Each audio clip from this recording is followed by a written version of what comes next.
Good evening and welcome to Virginia's Views and Vibes. I'm your host, Ginny Gardner. I'd like to, before I start, give a shout out to one of my very loyal listeners, Ruth Morocco. Thank you so much for watching, Ruth. It's a pleasure to have you on the team. Before I start tonight, I'd like to read an open letter from the Italian-American Alliance. It was put together in October denouncing anti-Semitism and the atrocities of October 7th. So I will begin. In Italian folklore, there is a story told of a landowner who pleads with his neighbor to help him repair a wall along the river, which is rising in a heavy storm. Without a pause, the neighbor agrees and explains to his family, "It isn't enough that my neighbor needs help, but I also know the flood will not stop at his land." The Italian-American Alliance, a group of over 7,000 Italian Americans who support social justice for all, we publicly denounce anti-Semitism and the scapegoating of Jews that has been exacerbated by a complicit press, universities, schools, social media, the streets, and even in the halls of government. We recognize that in America, such scapegoating has become more unwanted blame on most of the unimaginable groups or ideas that does not comfortably fit in to some revisionist standard. We firmly stand against terror and the attacks against the Jews in this country and the atrocities that have been inflicted on people in Israel on October 7th, 2023. The Italian-American Alliance stands for rule of law, tolerance, and inclusion. We support the rights of all Americans to honor and share their heritage. The Italian-American Alliance believes that an attack on this nation's values is an assault on the bedrock of this country. We call upon all Italian Americans, indeed all American, to defend its unique place in the world by rejecting the forces who would tear us apart. And this is signed by our President, James DiStefano, Chairman Dr. Dom Amara, Vice President Tommy DeMangela, Vice President Dean Saludi, and myself, National Chapter President. And with that, I welcome my guest this evening, Bruce Apotheker. Bruce, thank you so much for coming out. Thank you for having me and talking about this. I want to thank the Italian-American Alliance. You know, stood up, have guts. Nowadays, I don't see much of that among some of our politicians, certainly not in the colleges, among some of the professors, the presidents of those universities. So it's very heartwarming as someone who's Jewish to have that support from your group. Well, we talked about it, and we all felt it had to be done. We stand behind our mission statement, which you heard, and we support and defend this horrible, horrible act that happened. We defend our friends, the Jews. It's that simple. Well, again, I know I can speak on behalf of all of my fellow Jews out there that we appreciate that. It's some crazy times out there that I've never seen in my lifetime, nor would I ever think that it could happen again. I agree. You know, we have colleges that have safe rooms when somebody got elected that they didn't like. Schools would set up safe rooms so the kids could go in there, colleges, and they had stuffed animals in there. It might sound crazy, but this is what they had. Right. Those same universities now are allowing that sort of speech to be out there. You know, again, from the river to the sea, Right. Palestine will be free. All the stuff that we're hearing out there, if you go to Title VI under the Civil Rights Act of 1965, these things, these universities could stop these things because you're supposed to protect all students Right. on campuses, and it's not happening. That's right. Wasn't this back in mid-October, weren't there about 2 or 3 kids in a library hiding with no one to protect them because outside was hate screaming for them? Hate, they were banging on the doors, they were Yes. trying to get at them. Again, this hasn't been seen since Nazi Germany. That's right, World War II. And here it is, we're living in America, we live in a country where people will flee their homeland to get away from religious persecution. but we have religious persecution going on right here on our streets. We have it going on our college campuses and the schools. And I don't see enough being done by those universities and the school districts to put an end to this. I agree, and I cannot understand why the state of Massachusetts, some of the mayors in cities and towns, have not stood up and made a statement that they are appalled by what happened. I mean, this, what I read, and it's a late in the evening show, so we can say this. What I read that happened is a horror movie. It's something I would have walked out on. It's unimaginable. It is evil. And are we that desensitized towards what we've heard that we walk about our everyday life without reacting, without saying, what's happening? Right, there's been, especially among the young, what I call a moral disconnection. These kids are growing up, they don't have a lot of religion in their home. They kind of go out there, they're walking by themselves. They watch TikTok, they're on social media, they get their information from them. You have the SJP, Students for Justice in Palestine, which is a hate organization. All you have to do is listen to their words. And that's what I tell people all the time. Don't take my word, just listen to their words. Now you have it, and this is going back, the misinformation that's out there. Oh, right, yeah. We saw when the Hamas actually, a rocket fell on their own hospital, they blamed Israel for it. And what's amazing, Israel has to verify everything. The media questions Israel for every little thing. But Hamas, they take their word unequivocally. The World Health Organization, they take their word unequivocally. If you look at these organizations, if you look at their track record with Israel, it's clear right away that they're anti-Semitic. Not only they're anti-Zionist, but they're anti-Semitic. Absolutely. And we're in a situation now that, like I said, I'm very scared, not for myself, but for the younger people out there. I don't know where this is going to lead to. Yeah. We're going to have to see. I know the current administration unequivocally said that they were going to support Israel, and now they're walking that back because they see there's the protest. And in the end, it comes down to people want to get revoted back into office. Yeah. And that's kind of disheartening. But I know that Israel, very strong nation, very resilient. When you look at it, there's 0.22% of Jews in the world. Yeah. In America, it's 2.4%. But Israel's very resilient. They have the means and capabilities to defend themselves, and we can never stop them from maintaining that right to defend themselves. Because again, if you look at what Hamas says, over and over again, they said they're going to come back, they're going to do it again, they're going to do it again. Every day to them would be on October 7th. And you don't hear outrage from the world.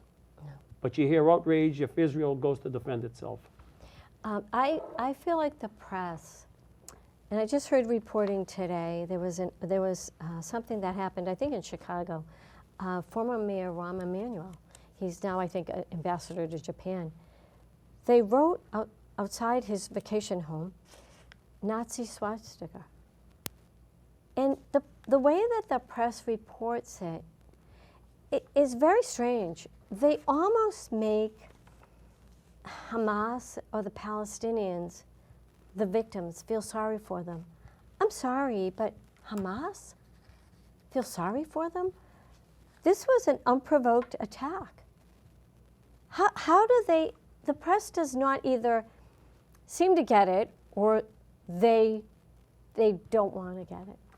It's hate speech. Well, I think quite clearly they do get it, because you can't be someone of reason and not see what happened on October 7th, not see what's happening now. If you go back to the late 30s, early 40s, President Roosevelt had asked the press to really not report on what was going on in the Holocaust camps. And so, my mind, New York Times was complicit in allowing the Holocaust to continue because of, you print that out, you could get some outrage. But I thought something very interesting. In 1942, the American government took a survey and they said, tell us your 3 most hated groups of people. Now this is 1942. We're in the midst of a war, world war. Wow. So Japanese were number 1 for hate. Germans were number 2, and Jews were number 3. So this has always been going on. Growing up, I've lived this. I've heard, so many things. I have a name that a lot of people don't think I'm Jewish, and I hear a lot of comments from people over the years, anti-Semitic in nature. But, one of the greatest privileges that I had, I was the civil rights officer in the city for close to 20 years. And I got a lot of friendships with people from all different religions, all different faiths. If what we see going on there now, it's not the reasonable people that are doing this. Yeah. And, sometimes people will say, talk about Palestinians. I remind them that it was the Palestinians who voted in Hamas. That's right. Terrorist organization. Yeah, that's right. You grew up in Newton, and you just shocked me when you said what you said. You said you lived it. Did you find growing up? Well, you came originally to Newton when from you Roxbury and Dorchester. Okay, yep. So when you came here and you were a police officer here, I always thought, and I'm a little older than you, but I always thought we all made it work. When I went to high school, in elementary school, we were just there. It was all different. We didn't know who anyone was. We didn't know what religion. It wasn't important. When did that change, and why did that change? It feels like we were hit in the face with hate, and suddenly everybody's at each other's throats. I don't understand it.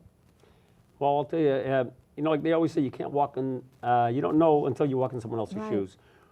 When I was a young man back in the 1970s, I used to drive a truck for my father delivering meat to the soul food restaurants. And there was a man, Mr. Baker. He was 85 years old. Now, this is 1975. And Mr. Baker was born in the 1800s. And I would say to him, Mr. Baker, what was it like growing up down south as a young man?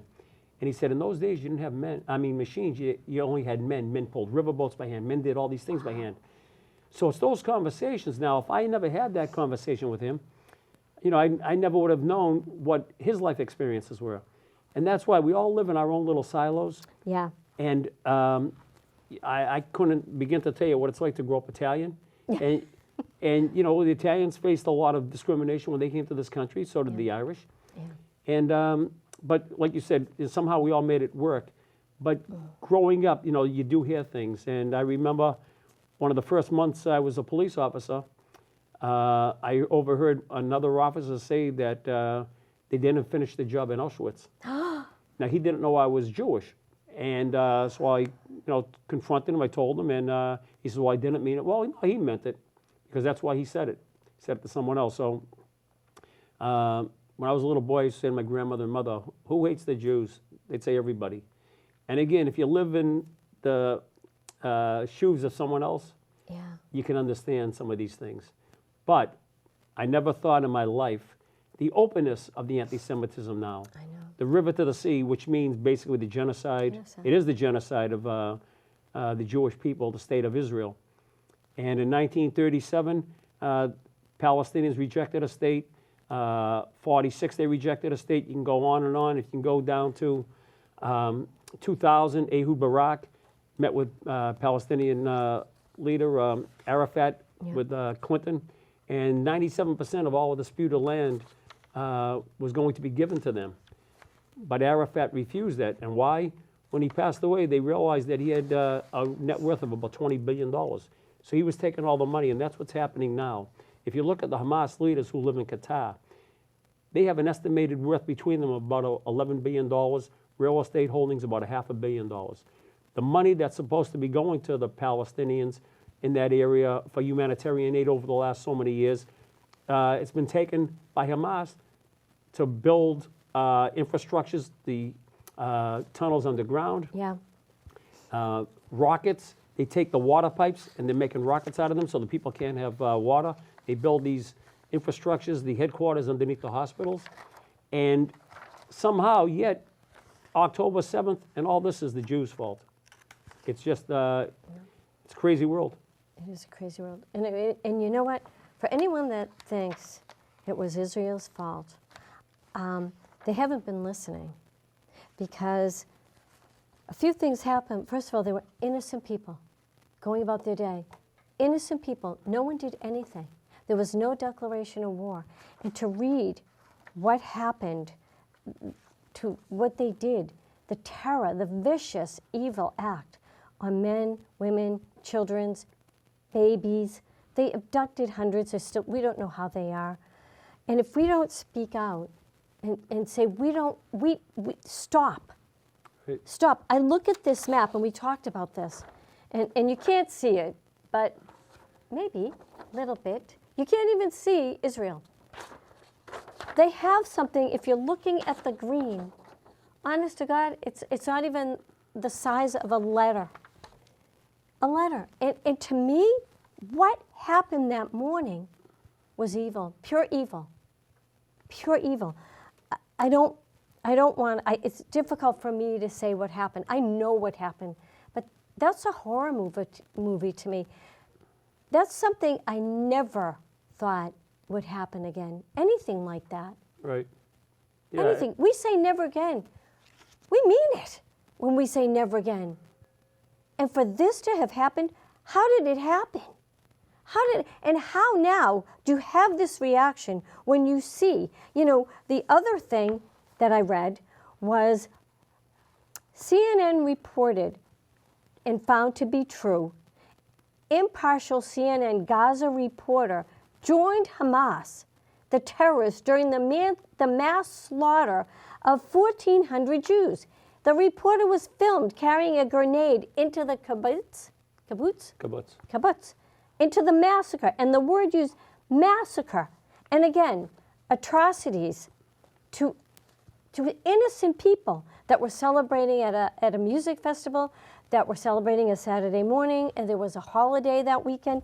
Atrocities, beheading, burn alive, butchers, killing children in front of their parents, killing parents in front of their children, rape, disembowelment of bodies, cutting babies out of the womb. This isn't war. This is savage. This is murder. I support Israel. And I said it in my letter, and I'll say it again. You cannot read this and not say it's evil. It's evil. And we need to stop it, and we have to stand up and be counted.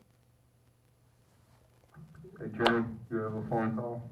Okay, go ahead. Go ahead, John. John. That's okay. That's all right. We can, actually, it's kind of we can change the direction. Now let's talk a little bit about, the hospital bombing, because they're saying the hospital, why would that even happen? First of all, as you said, it wasn't bombed by Israel. Right. But under that hospital is over 311 miles of underground tunnels by Hamas. And in that hospital was headquarters for Hamas. So who does that? In a hospital with 1,500 patients, 1,500 doctors, workers. They put their headquarters where there were grenades, ammo, the technology to conduct a war. What are they hiding? What is going on? And again, how anyone can think this is okay? Well, you know what? You got a command and control center under those hospitals. Like you said, you have all those other miles of tunnels that connect to that.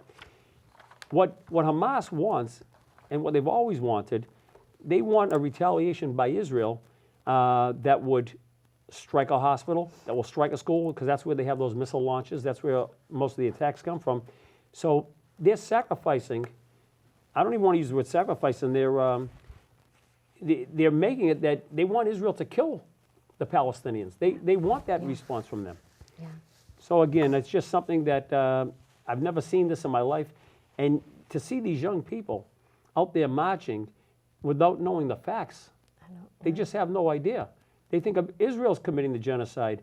If you look at when Israel pulled out in 2005, they gave everything to the Palestinians.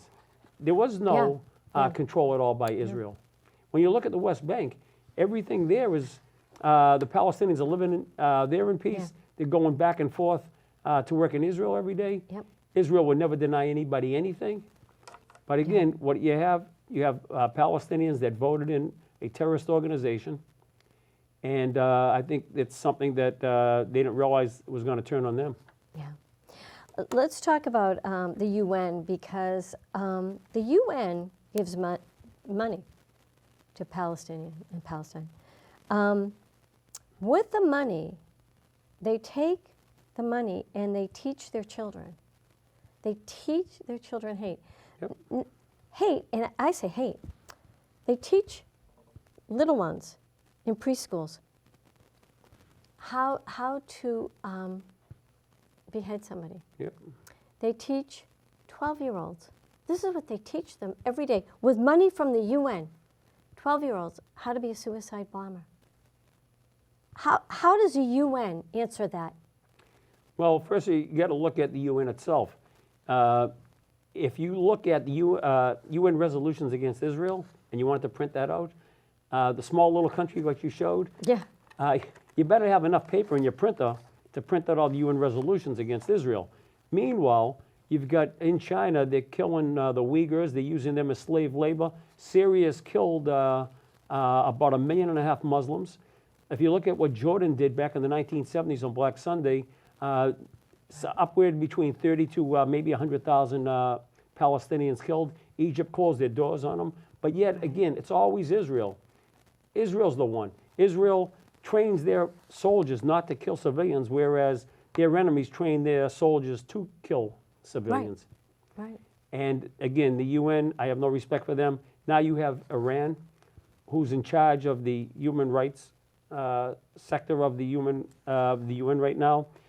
You can't make this stuff up. No. If you were to write it in a book, can't. people would say, it's fiction, but it's real life, and that's what you got. Iran wants to get all Western people out of that area. They want to control the petroleum. They want to control that whole sector, and like they call Israel the little Satan, America the great Satan. Yeah. As we've all seen over the last couple of weeks, our bases have been attacked 60-something times. Yeah. Half of our soldiers, out of most of the injuries, got traumatic brain injuries. And we have really basically no response from our government. Right. Every now and then they may hit a ammunitions depot or something like that. But these people, they understand strength. When there was an attack on our Navy at one point, when Ronald Reagan was in, and what he ended up doing was, when he wiped out half of the Iranian Navy, we didn't hear from them again. But that's what you have to do, because they understand Right. strength. Right. And what's very terrifying is we keep giving billions of dollars. Our government gives billions of dollars to Iran. When Donald Trump was in office, he basically had them strangled, lack of money, lack of funds for other things. And now the people started rising up against them. And that's what you want. You want the people to take over. People forget, you and I are a little bit older, the way Iran was before Yeah.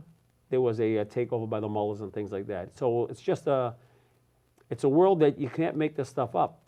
But again, their goal is to wipe out Israel. They want the nuclear weapons to wipe out Israel. Yeah. They say it, and people are going to listen to their words. Yeah.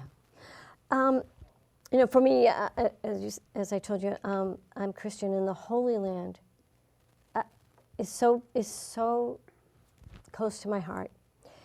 I believe what Paul said in the Bible: "You will bless the Jews; you will give them Israel. If you bless Israel, you will be blessed. If you scorn Israel, you will be scorned." What's happening there is satanic, and I'm kind of tired of hearing people say, "Well, it's Israel." It is not Israel. It is a satanic agenda that we have allowed, we've become numb to. This is the Holy Land. This is the Holy Land. It was given to the Jews by God. And Bethlehem, Nazareth, Capernaum, I'm probably saying that wrong, where the Lord, my Lord and my God, walked on water, miracles. And that Holy Land, that belongs to Israel. Right. That belongs to the Jews. There's no two ways about it, in my opinion. Matthew, the Sea of Galilee, where Christ walked on water. He fed people that were hungry. Water to wine. I mean, to me, this land is beautiful, and it belongs to the Jews, and it belongs to Israel. And it's that simple. What happened there is a satanic thing. Yeah, I mean, you can't comprehend what happened there. And when you were talking about all the atrocities, and they baked some babies. They put them actually in ovens, and they baked and killed them. So Yeah. anybody that's out there marching and they're shouting, you know, basically death to Israel. Right. They don't even see these things. Even though there's facts, people will say there was no kidnapped hostages. What type of depraved person rips down posters Yeah. that has the kidnapped victims on there? They'll put up pictures and posters of lost animals, but they're Right, tearing down right. pictures of these kidnapped people, and it's just, it's satanic, like you said. Yeah, it really is. They're saying 3 minutes. I'd like you to get the last word on this, Bruce. I mean, what can we do? The IAA, the Italian American Alliance, stood up and said, we absolutely condemn what happened. Everyone should be doing that. Right. What say you about this? Well, the biggest thing is that the voices that have to be heard, and like, Yep. you know, the Italian American Alliance it's one of the voices. If you watch the big rally last week in Washington, D.C., what I saw bipartisan support. I saw Representative Johnson, Representative Jeffries out there, Schumer, that sort of bipartisanship supporting Israel. I saw Representative Johnson, his first act as the new Speaker of the House, condemned Hamas, condemned the attacks. Right. This is what we need. We need these bipartisan supports from the administration, all three branches of government, the courts to rule on, you know, these speeches that are ruled to be free speech. Right. There does come a line where it is basically yelling fire in a building. So, you know, what's the answer? I think it's having parents having discussions with these kids who are going off to school. Don't let schools take control of your kids. That's right. When you look at the money that's being given, maybe there could be something where the money coming into these universities like Cornell, who got $1.4 billion Right. from Qatar, and then you have a professor saying he felt exhilarated by the attacks. Right. He should have been fired. He should have been fired, right. Should have been fired. But that day. they're not, and you have, like you were talking about the kids on the college campus, they had to lock themselves in the library. Yeah. We In need- America, in right. the United States of America. Shocking. No other group would be going through this right now, Right. but people turn the blind eye to the Jews. Yeah. And we can't let that happen. We want you to know that you're not alone. The Italian American Alliance made a big statement that day. You are not alone. We will stand side by side with you. And we will pray and stand right with you, and we pledge that. You know what? And that makes my heart feel so warm. It does, and I know, like I said, my fellow Jews out there, it's the same thing. We stood and we marched with everybody. We marched in the Civil Rights Movement. We were marching Yeah. alongside the Asians when they went through the Asian Yep. hate. That's right. But everybody turns their back on the Jews when in the time of need. But the Italian American Alliance, they open up their arms and they've embraced us, and we're embracing you back. And God bless you and the organization. Thank you. And you are not alone. Thank you for joining us. Come back again.